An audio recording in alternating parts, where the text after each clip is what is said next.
ಧನುರ್ಮಾಸ ಅಂತ ಹೇಳಿದ್ರೇ ಒಂದು ವಿಶೇಷವಾದ ಮಾಸ ಅಂತ ಹೇಳಲಾಗುತ್ತೆ.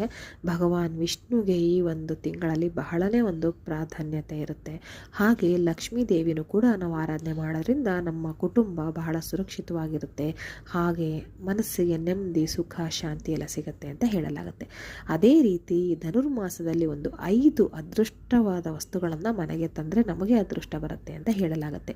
ಅದು ಯಾವ್ಯಾವ 5 ವಸ್ತುಗಳು ಅಂತ ನೋಡೋದಾದರೆ, ಮೊದಲನೇ ವಸ್ತು ಬಂದು ಶಂಖ.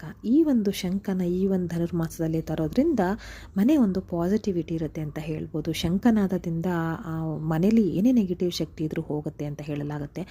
ಆ ಥರ ಶಂಖ ಊದೋ ರೀತಿಯಲ್ಲಿ ಇರಲಿಲ್ಲ ಅಂದರೂ ದೇವ್ರ ಮನೇಲಿ ಇಡುವಂತಹ ಒಂದು ಪುಟ್ಟ ಶಂಖನಾದರೂ ತನ್ನಿ ದೇವ್ರ ಮನೇಲಿ ಇಟ್ಟು ಅದಕ್ಕೆ ಪ್ರತಿನಿತ್ಯ ಪೂಜೆಯನ್ನು ಮಾಡಿ. ವಿಷ್ಣು ಪುರಾಣದ ಪ್ರಕಾರ ಶಂಖದಲ್ಲಿ ಲಕ್ಷ್ಮೀದೇವಿ ವಾಸ ಇರ್ತಾಳೆ ಅಂತ ಪ್ರತೀತಿ ಇದೆ. ಈ ಧನುರ್ಮಾಸ ಅಂತ ಹೇಳಿದ್ರೆ ವಿಷ್ಣು ಭಗವಾನವರಿಗೆ ನಾವು ಪ್ರಾಧಾನ್ಯತೆಯನ್ನು ಕೊಡಬೇಕಾಗತ್ತೆ. ಆದ್ದರಿಂದ ನಾವು ಲಕ್ಷ್ಮೀ ವಾಸ ಇರುವಂತಹ ಶಂಖನ ಮನೆಗೆ ತಂದು ಇಟ್ಟರು ಪೂಜೆಯನ್ನು ಶುರು ಮಾಡ್ತಾ ಬಂದರೆ ಆಗ ವಿಷ್ಣು ಭಗವಾನ ತೃಪ್ತಿಗೊಳ್ತಾರೆ ಅಂತ ಹೇಳಲಾಗುತ್ತೆ. ಹಾಗಾಗಿ ಈ ಶಂಖವನ್ನು ತರಬೇಕಾಗತ್ತೆ. ಇನ್ನು ಮುಂದಿನ ವಸ್ತು ಬಂದು ಕವಡೆಗಳು. ಕವಡೆ ಅಂದರೂ ಕೂಡ ಲಕ್ಷ್ಮೀ ಸ್ವರೂಪ ಅಂತ ಪೂಜೆ ಮಾಡಲಾಗುತ್ತೆ. ಹಾಗೆ ಈ ಒಂದು ರೀತಿಯ ಕವಡೆಗಳನ್ನು ಮನೆಗೆ 5 ಸಂಖ್ಯೆಯಲ್ಲಿ ತಗೊಂಡು ಬನ್ನಿ.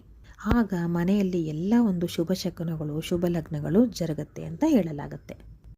ಹಾಗೆ ಮೂರನೇ ವಸ್ತು ಅಂತ ಹೇಳಿದ್ರೆ ಗೋಮತಿ ಚಕ್ರ. ಇದನ್ನು ಕೂಡ 5 ಸಂಖ್ಯೆಯಲ್ಲಿ ಮನೆಗೆ ತಗೊಂಬಂದಿಟ್ಕೊಳ್ಳಿ. ಮಾಟ ಮಂತ್ರ ಏನೇ ಒಂದು ನೆಗೆಟಿವ್ ಇದ್ದರೂ ಕೂಡ ಮನೆಯಲ್ಲಿ ಇರೋದು ಹೊರಟೋಗುತ್ತೆ. ಅಷ್ಟೊಂದು ಒಂದು ಪವಿತ್ರವಾದ ಶಕ್ತಿ ಈ ಒಂದು ಗೋಮತಿ ಚಕ್ರದಲ್ಲಿ ಇದೆ. ಹಾಗಾಗಿ ಇದನ್ನು ಕೂಡ ಮನೆಯಲ್ಲಿ ತಂದು ಇಟ್ಕೊಳ್ಳಿ ಧನುರ್ಮಾಸ ಮುಗಿಯೋದ್ರ ಒಳಗೆ. ಹಾಗೆ ಮುಂದಿನ ವಸ್ತು ಬಂದು ಆಮೆ. ಇದು ಪಂಚಲೋಹದ್ದು ಸಿಕ್ಕತ್ತೆ ಅಥವಾ ಬೆಳ್ಳಿದು ಸಿಕ್ಕತ್ತೆ. ಹಾಗೆ ತಾಮ್ರ, ಹಿತ್ತಾಳೆದು ಕೂಡ ಸಿಕ್ಕತ್ತೆ. ಇದನ್ನು ಕೂಡ ಒಂದು ಪುಟ್ಟದಾಗಿರುವಂತಹ ವಿಗ್ರಹವನ್ನು ತಂದು ಮನೇಲಿ ಇಟ್ಕೊಳ್ಳೋದ್ರಿಂದ ಈ ಒಂದು ಧನುರ್ಮಾಸದಲ್ಲಿ ಬಹಳನೇ ಒಳ್ಳೆಯದಾಗುತ್ತೆ. ಆ ಧನುರ್ಮಾಸ ಅಂತ ನಾನು ಆಗಲೇ ಹೇಳ್ದಂಗೆ ವಿಷ್ಣು ಭಗವಾನ್ ಅವರಿಗೆ ನಾವು ಮೀಸಲಾಗಿಡಬೇಕಾಗತ್ತೆ ಅವರ ಆರಾಧನೆಗೋಸ್ಕರ. ಹಾಗೆ ಈ ಒಂದು ಆಮೆ ವಿಷ್ಣು ಸ್ವರೂಪ ಅಂತ ಹೇಳಲಾಗುತ್ತೆ.